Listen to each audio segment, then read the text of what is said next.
कक्षा 10 के प्यारे बच्चों, आज कक्षा 10 के ऑनलाइन क्लास में आज आप सीखेंगे 3.5 के शायद हमने दूसरे के फोर्थ नंबर तक फोर्थ सवाल में थर्ड सवाल बतानी थी, जिसमें फर्स्ट सेकंड हमने बता रखे थे। आज देखें फोर्थ के थर्ड नंबर है। क्या सवाल नंबर है? कह रहा है इसने एक टेस्ट में 40 अंक अर्जित किए हैं। जब उसे प्रत्येक सही उत्तर पर 3 अंक मिल रहे हैं और अशुद्ध उत्तर पर 1 अंक की कटौती की गई। यदि उसे सही उत्तर पर 4 अंक मिलते हैं और अशुद्ध उत्तर पर 2 अंक कटते हैं तो यह 50 अंक अर्जित करता है। तो टेस्ट में कितने प्रश्न थे? देखिए, जैसे प्रश्न वाली बात आई है इसमें, तो उसमें टेस्ट में कुछ कुल प्रश्न रहे होंगे कुछ न कुछ, और उसमें कुछ जो है वो सही कर रहा है, कुछ गलत कर रहा है। तो मान ले रहे हैं कि माना शुद्ध उत्तरों की संख्या जो किया होगा वो शुद्ध उत्तरों की संख्या वो बराबर मान ले रहे हैं x, और जो अशुद्ध उत्तर हैं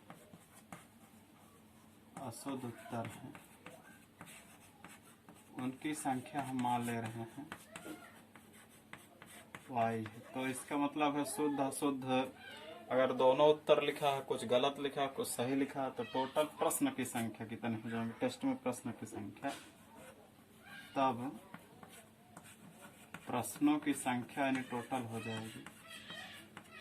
अब आप जान गए होंगे कि या तो प्रश्न सही रहा होगा या तो प्रश्न गलत रहा होगा। तो प्रश्न सही है तो उसको x मान ले रहे हैं, x प्रश्न सही है। अशुद्ध उत्तर जो y है तो टोटल प्रश्न इसका मतलब रहा होगा कितना? x plus. आगे अब देखते हैं शर्तानुसार क्या है। पहली शर्त से एक चीज आप जान रहे हैं, अगर सही प्रश्न है तो उस पे नंबर पॉजिटिव जुड़ेंगे, और गलत प्रश्न है तो उस पे नंबर काट रहा है। कह रहा 3, जब उसे सही उत्तर पर 3 अंक मिले और अशुद्ध उत्तर पर 1 अंक। अगर सही उत्तर है, मान लीजिए शुद्ध उत्तर x दिया रहा हो, तो 3 के हिसाबे फिर कितना हो जाएगा? 3x, और y अशुद्ध उत्तर कर रहा है और हर अशुद्ध उत्तर पर 1 नंबर कट रहा है। तो इसका मतलब है जितना 3x नंबर पाया रहा होगा उसमें से प्रत्येक 1 y यानी हर अशुद्ध उत्तर पर 1 नंबर घट रहा है। बराबर कितना पा रहा है इस समय? 40। Question number first. द्वितीय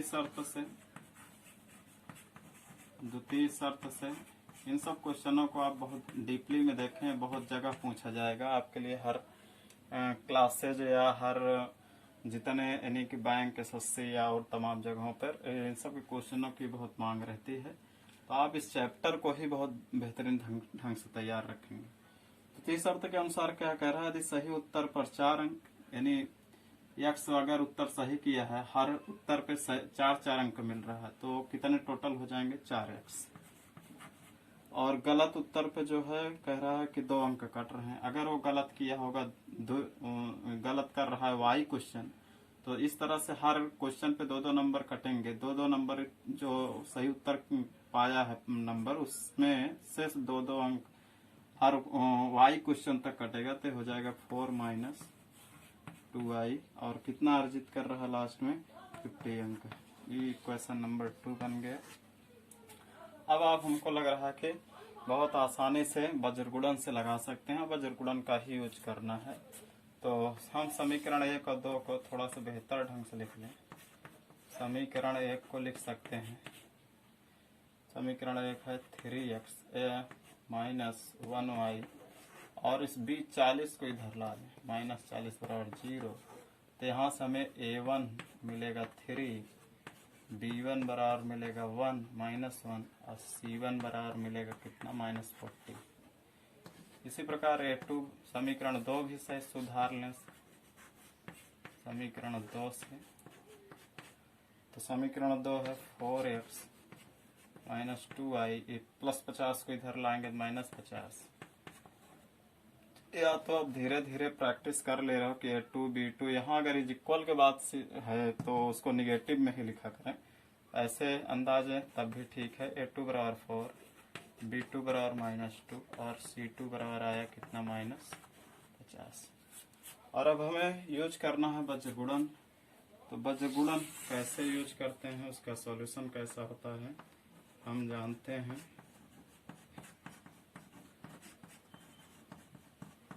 बज्रगुणन विधि क्या होती है, उसमें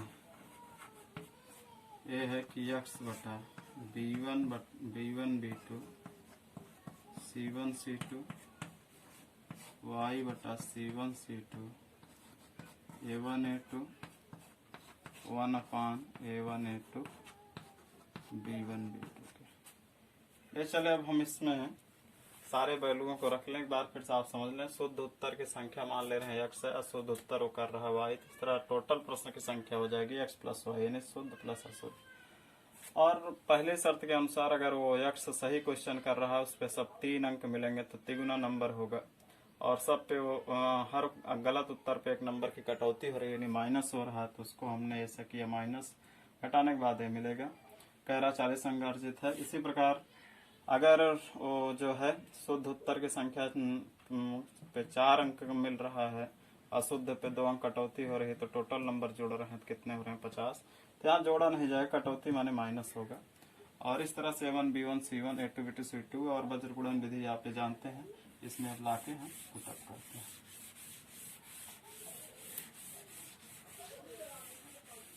ये मिलेगा अतः x बटा A1 की जगह 3 रख, नहीं B1 चाहिए हमें, B1 की जगह -1, B2 की जगह -2, C1 की जगह -40, C2 की जगह -50 और बराबर y बटा, और उसके बाद y बटा देखें C1 C2 यानी -40 -50 और A1 A2 है 3 4 बराबर 1, A1 A2 3 4 B1 B2 -1 -2।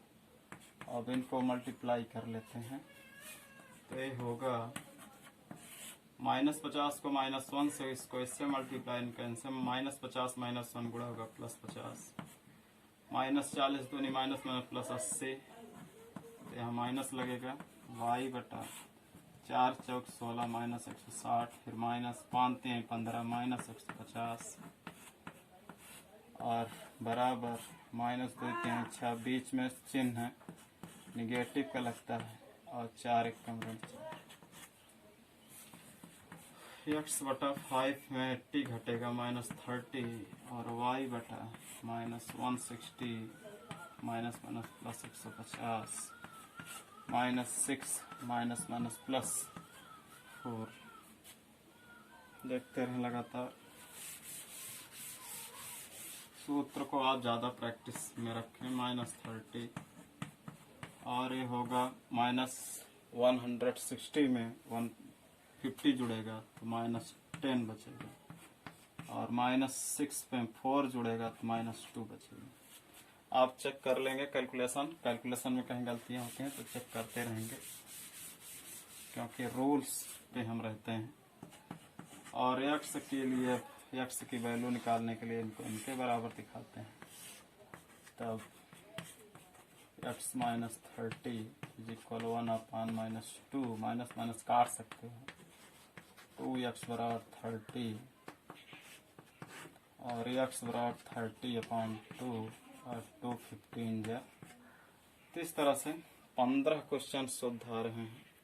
और अशुद्ध की संख्या निकाल लेते हैं पुनः y के लिए, y बटा -10 बराबर 1/-2, माइनस कट जाएगा, 2y बराबर 10 1 कम 10, तो y बराबर 10 बटा 2, 2 5 10, y की वैल्यू 5 आई।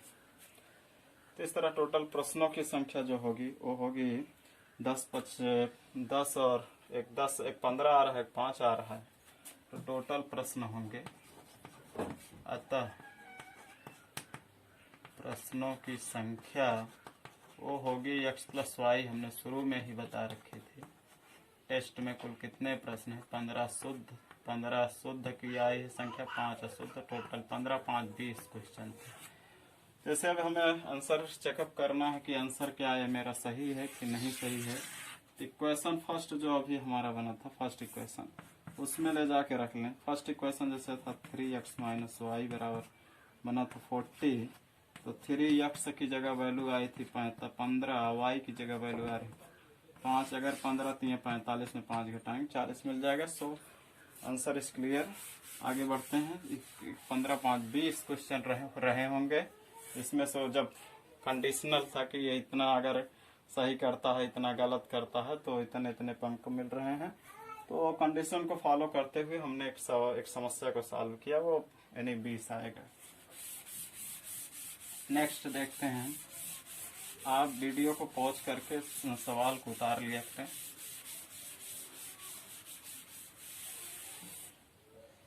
सवाल नंबर इसके बाद है इसमें फोर्थ नंबर। इस तरह के सवाल भी हमने बताया कि बहुत कई एग्जामिनेशन में पूछे जाते हैं, जो थोड़ा सा कम फील करते हैं इसको लोग। तो लिखा है कि ए से बी तक कोई दूरी है जो कि 100 किलोमीटर है, यानी यहाँ से यहाँ तक। हम सवाल का केवल मतलब बता रहे हैं। ए से बी तक दूरी है 100 किलोमीटर, और कह रहा है कि जो है यदि ये कारें भिन्न भिन्न चालों से 5 घंटे पश्चात एक ही दिशा में जबकि वो चल रही हैं, एक ही दिशा में ऐसे चल रही हैं, तो 5 घंटे बाद मिलती हैं। तो एक ही दिशा का मतलब है कि ए भी इस तरफ चल रहा है और ए भी इस तरफ से चल रहा है, और दोनों 5 घंटे बाद मिल लेते हैं। तो हम एक ही दिशा में जब चल रहे हैं तो ए और बी से, तो यहाँ ऐसे लिखेंगे, माना कार ए की चाल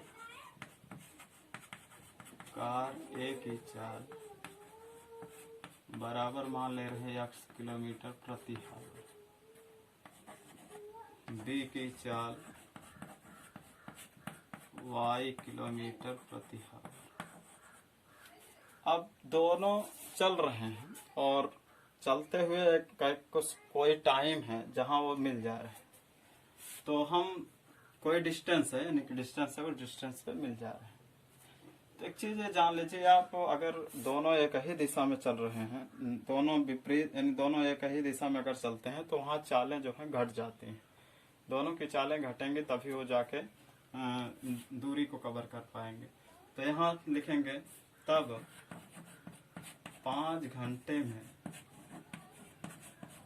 ए द्वारा चली गई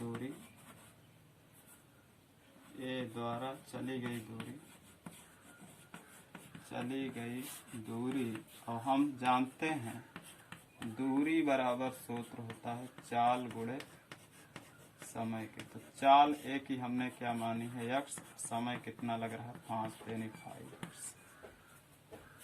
5 घंटे में अब बी द्वारा चली गई दूरी,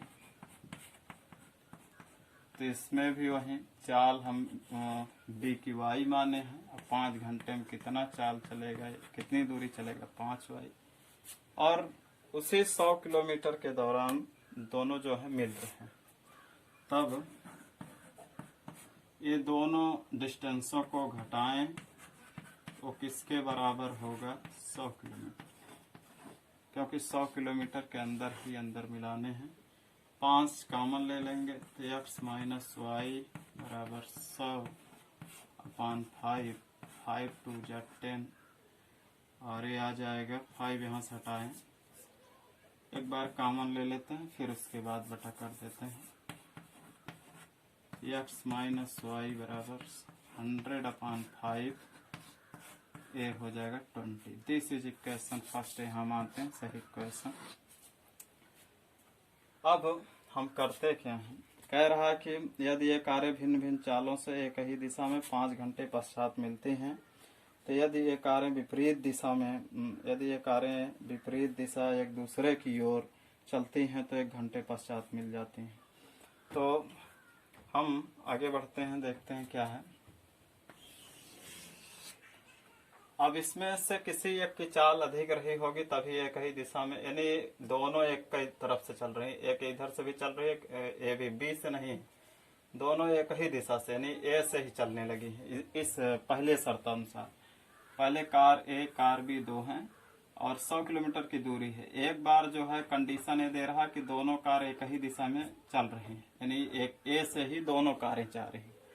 तो हम ए के द्वारा चली गई दूरी निकाल लें, बी के द्वारा चली गई दूरी निकाल लें, और हमें जो है दोनों की दूरियों को जब घटाएंगे और 100 किलोमीटर के अंदर ही मिलना है हमको, 5x minus 5y is equal 100।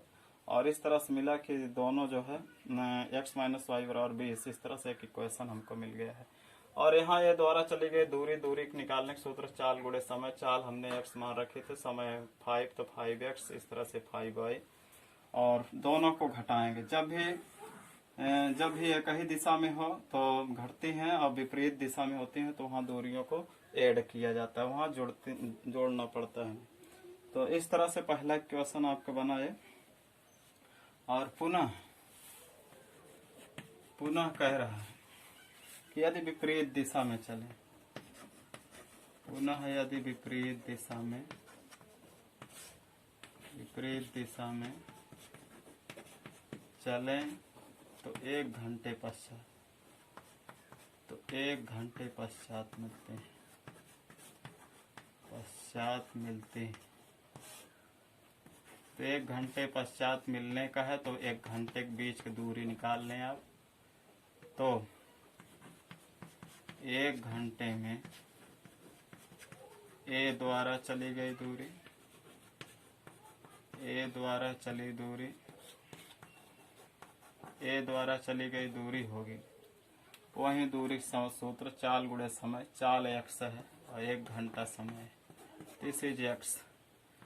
इसी प्रकार 1 घंटे में b द्वारा चली गई दूरी ए हो जाएगी कितनी, y। चूंकि विपरीत दिशा में चल रहे हैं तो दूरियों को जोड़ लिया जाएगा, अतः ये हो जाएगा x plus y is equal 100। This is equation second. अब हमको लग रहा है कि आप चाहे जैसे विधि से वैसे वज्रगुणन पढ़ रहे हैं, वज्रगुणन ही लगाएं। और एक समीकरण x minus y is equal 20 है कि x प्लस वाई बराबर 100 है। और आप अब इसको हमारी समस्या आप इसको लगा सकते हैं। प्लीज इसे हल करके आंसर कमेंट बॉक्स में लिखें। कैलकुलेशन अब है केवल।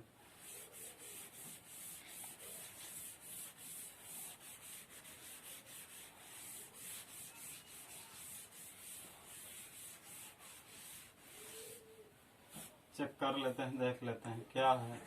यहाँ समीकरण 1 बना था x minus y is equal बना था 20, तो 20 बना था, इधर लाएंगे -20 इज इक्वल 0।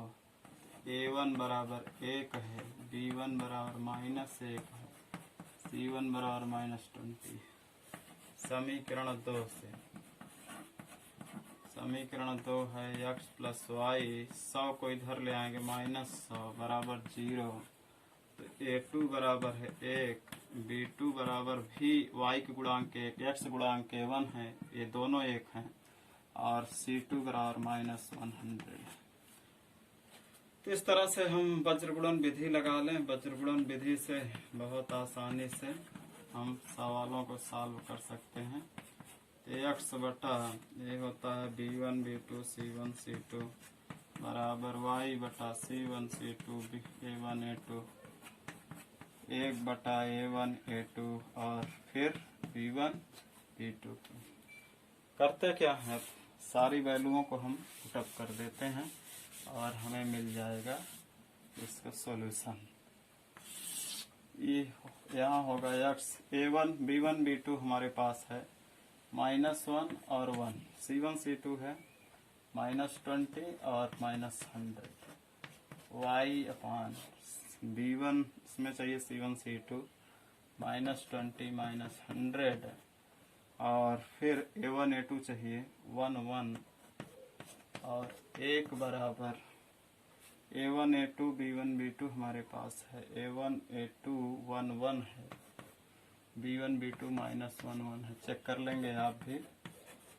-100 यानी 100 एकम 100 -20 y अपान -20 एकम -20 -100 एकम 100 1 अपान 1 एकम 1 -1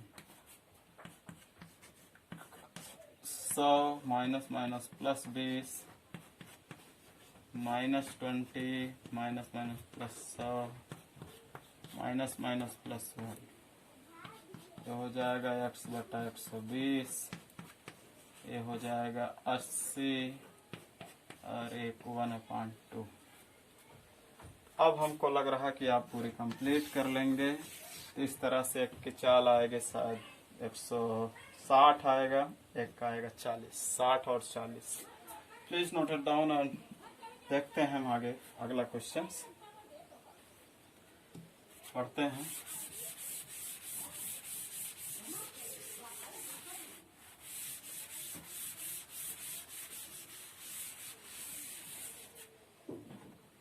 लास्ट सवाल है इसमें, 5वें। कह रहा है एक आयत का क्षेत्रफल 9 वर्ग इकाई कम हो जाता है। आयत के बात की है, पहले आयत ऐसे बना लें। ये लंबाई इसकी मान ले रहे हैं x और ये चौड़ाई है इसकी y। माना आयत की लंबाई बराबर x, चौड़ाई बराबर है y।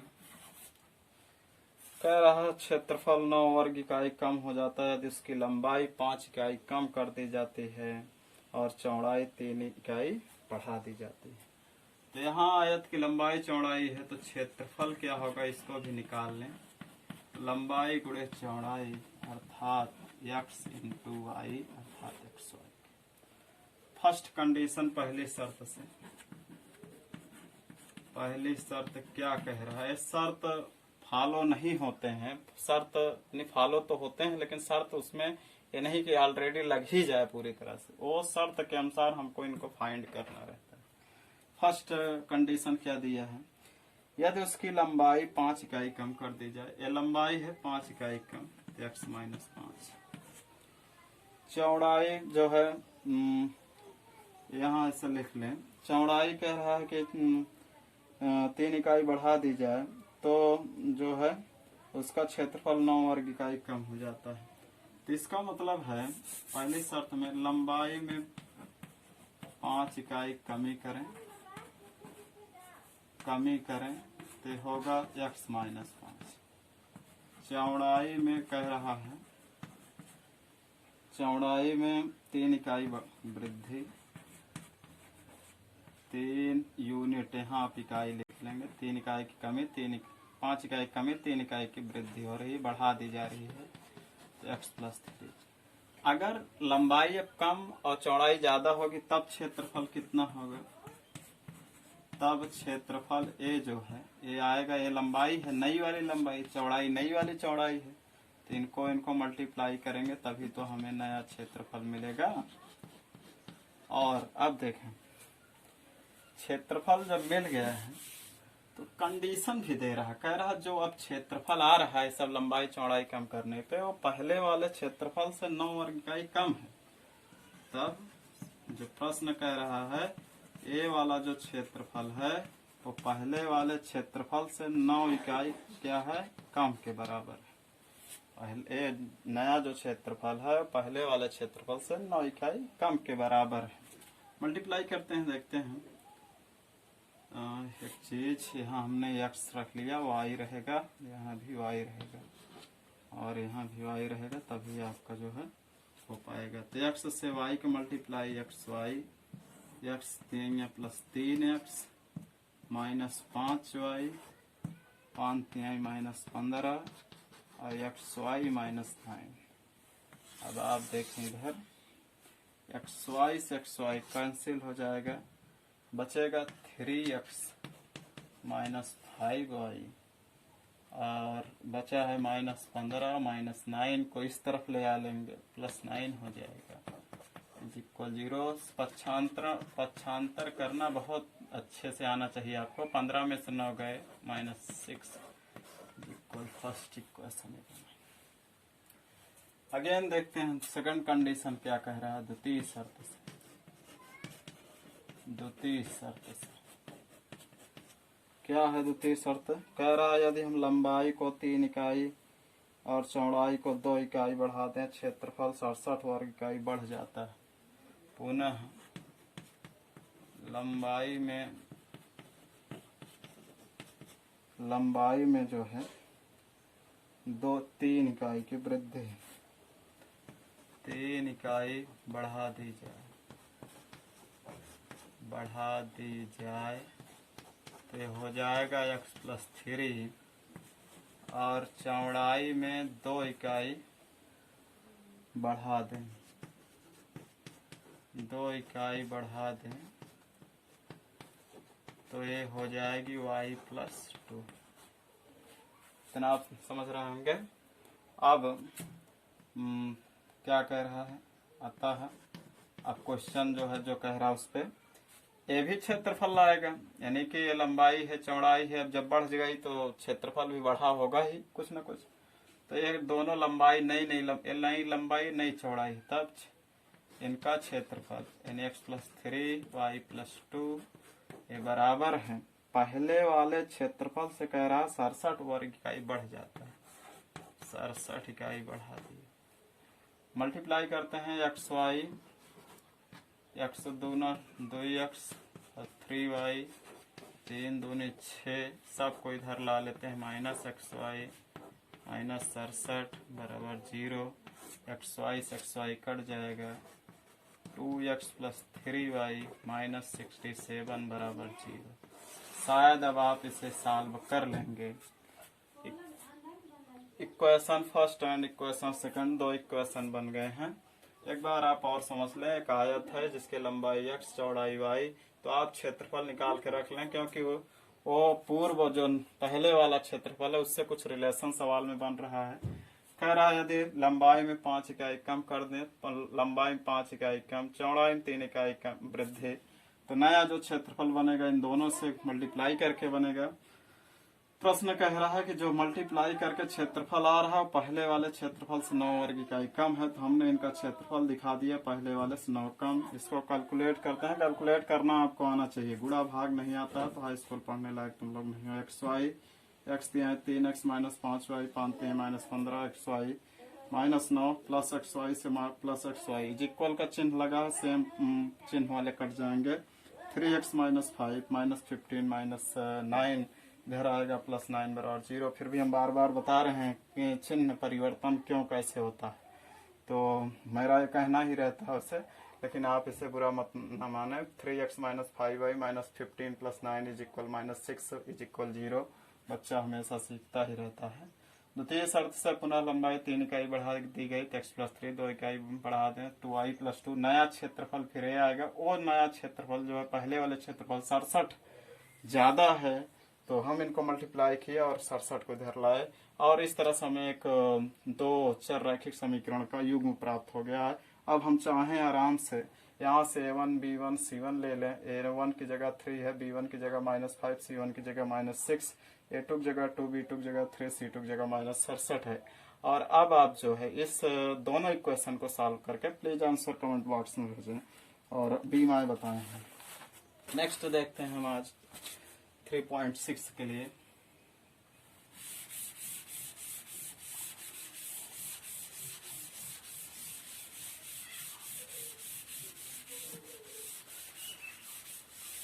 अब आपका कुल मिला के जो मेथड्स बताने का तरीका था कि दो चर रैखिक समीकरण कितने विधि से सॉल्व किया जा सकता है, तो उसमें कई विधियां हम बताए। ग्राफी मेथड से है जो कि लेंदी होता है, सारे सॉल्यूशन नहीं हल करा सकता है। सब्स्टिट्यूशन था प्रतिस्थापन, उसको आपने सीखा। विलोपन सीखा, विलोपन बहुत पसंद किया गया। और उसके बाद क्रॉस मल्टीप्लिकेशन या वज्र गुणन आप पढ़े। देखते हैं अब जो सवाल हैं थोड़ा सा यानी कठिनता को लेकर के हैं, वो रैखिक समीकरण बने नहीं, बनाने पड़ेंगे, तो उनसे देखते हैं। यानी 3.6 में कोई नया कॉन्सेप्ट नहीं है, आप केवल कुछ सब्स्टिट्यूशन ध्यान देंगे। पहला सवाल है 1/2x प्लस 1/2i बराबर 2, और एक है 1/3x 1/3 2i बराबर 11/6। इसे लगाने के बहुत से तरीके हम बताएं, इतने तरीके हैं कि पूछिए मत, लेकिन एक बेहतरीन तरीका जो आप साधारण तरीके से कर सकते हैं उनको मैं बता रहा हूँ। सीधे मल्टीप्लाई क्रॉस मल्टीप्लिकेशन कर लीजिए।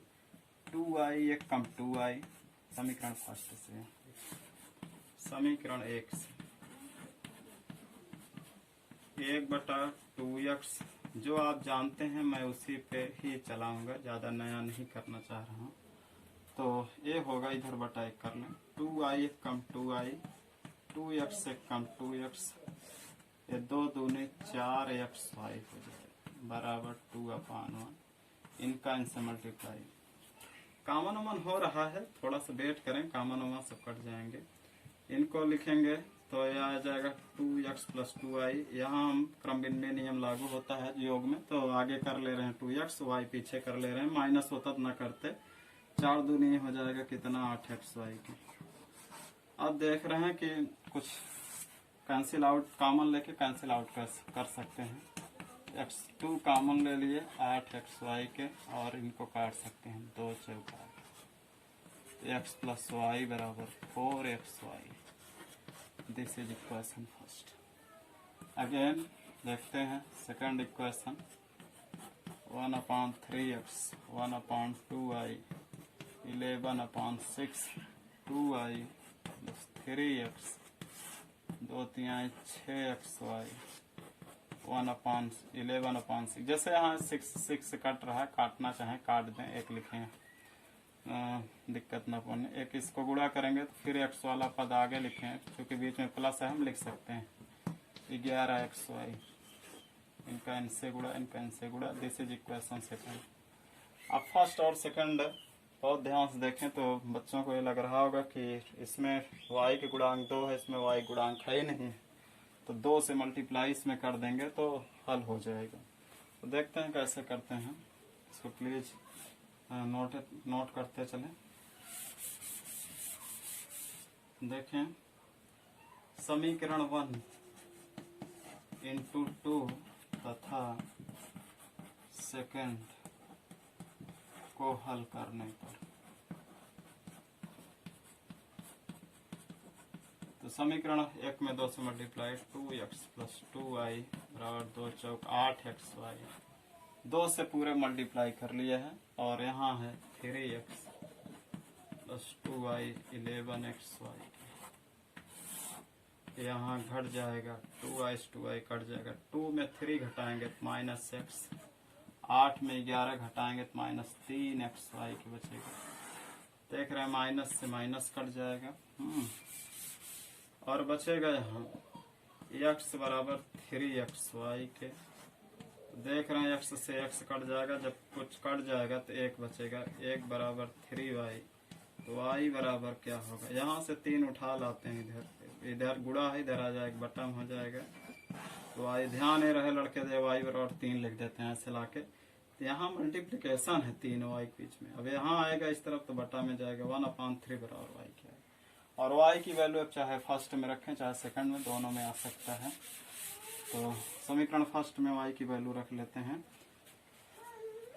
समीकरण 1 में y का मान रखेंगे। समीकरण 1 क्या था, x प्लस वाई बराबर 4xy। जहाँ जहाँ y है वहाँ 1/3 रख लें, ये हो जाएगा 4x into 1/3 x plus 1/3, 4x/3 हो जाएगा। करते क्या है, x एक साइड कर लें, अब प्लस 1/3 उधर जाएगा, माइनस 1/3, 3x हम में 3x, 3 में 4 घटाएंगे, ऐसे बटाटा मत किया करो। 3x हम में 3x, 3 में 4 घटेगा तो माइनस x/3 बराबर माइनस 1/3, माइनस माइनस कट जाएगा। देख रहे हैं 3 भी कट जाएगा, x बराबर मिलेगा कितना 1। यदि हमें क्वेश्चन चेक करने हैं कि हमारे सवाल सही हैं या गलत हैं, तो देख लेते हैं किसी एक क्वेश्चन में रख करके।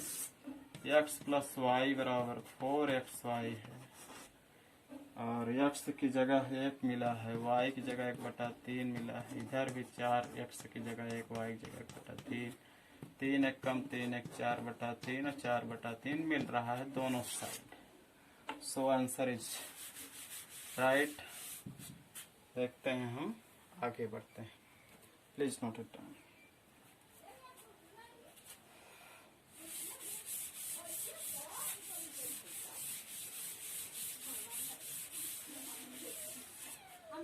आगे देखें, सवाल नंबर सेकंड पहले में ही है।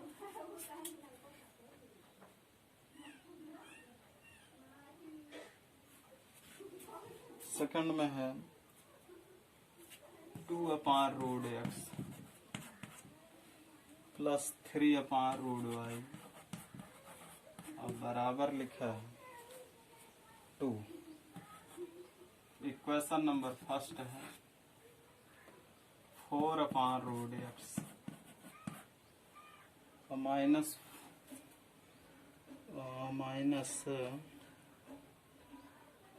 -9 शायद √y है। आप मिलान कर लेंगे, हम बता दे रहे हैं तरीका से। -1 दिस इज इक्वेशन फर्स्ट। देख रहे हैं, अब इसमें अगर हम तिरछा गुणा कर लेते हैं, थोड़ा सा सवाल लेंदी होगी आएगी तो ये है। तो हम करते क्या हैं, रूट देख रहे हैं 1/√x 1/√y सब में मल्टीप्लाई। अगर आप 2√x के बारे में विचार करें तो इसको ये समझें 2 × 1/√x, 2 के साथ 1/√x यानी इस 2 के साथ 1/√x मल्टीप्लाई, इस 3 के साथ 1/√y मल्टीप्लाई है, इस 4 के साथ 1/√x मल्टीप्लाई है, 9 के साथ 1/√y मल्टीप्लाई है।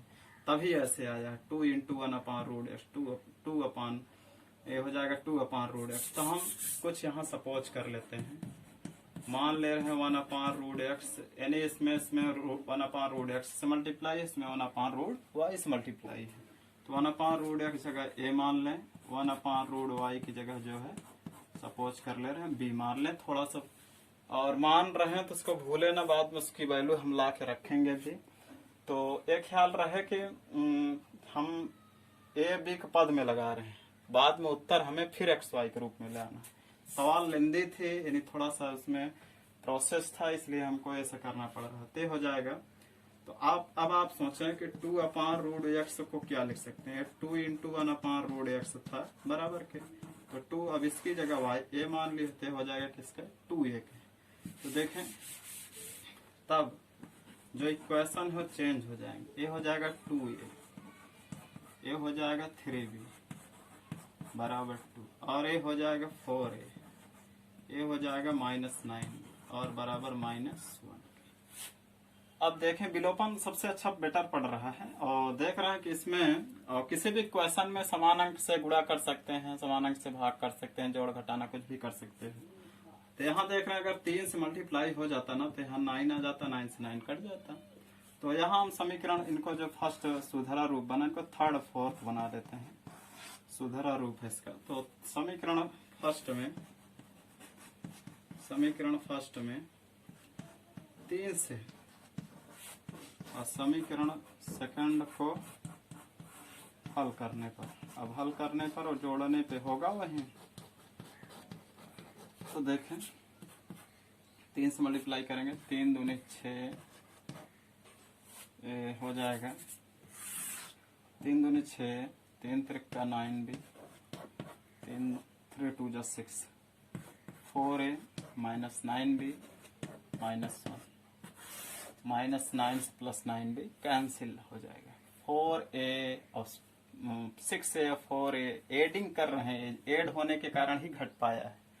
तो 6 और 4a जुड़ जाएगा तो 10a और 6 में -1 जोड़ोगे तो माइनस प्लस गुणा माइनस तो 5 आ जाएगा।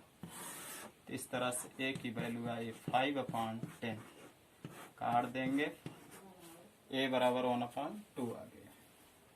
a की वैल्यू ले चलते हैं, समीकरण थर्ड में रख देते हैं, b की वैल्यू आ जाए रखने पर ते है 2a प्लस 3b बराबर 2। जहाँ a है वहाँ 1/2 पाए हैं, उसको रख लें और ये 2 से 2 कट जाएगा तो 1 प्लस 3b बराबर 2 है, तो 3b बराबर हो जाएगा 2 माइनस 1।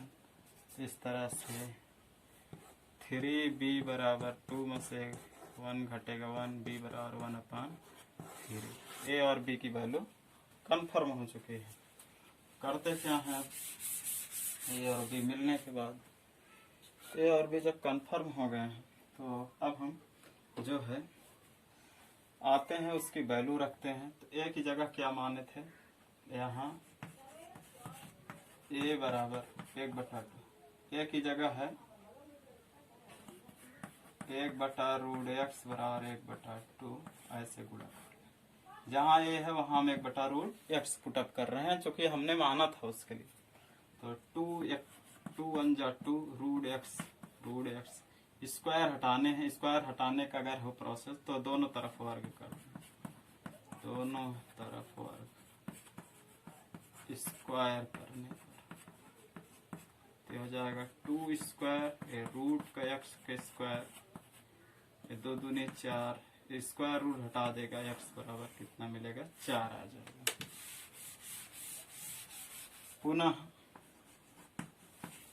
b की वैल्यू आई 1/3, b की जगह 1/√y बराबर 3, इनसे मल्टीप्लाई हो जाएगा 3 1 जा 3 √y, बोथ साइड स्क्वायरिंग करेंगे तो हो जाएगा 3 स्क्वायर √y का होल स्क्वायर। स्क्वायर रूट हटाता है इसलिए स्क्वायर का यूज कर रहे हैं। 3 त्रिक का 9, स्क्वायर रूट हटाएगा y बराबर 9। इस तरह से x की वैल्यू 4 y की वैल्यू 9 पुटअप करने पर वो दो इक्वेशन दिए थे वो संतुष्ट भी करेंगे। Please note it down. देखते हैं आगे क्या है।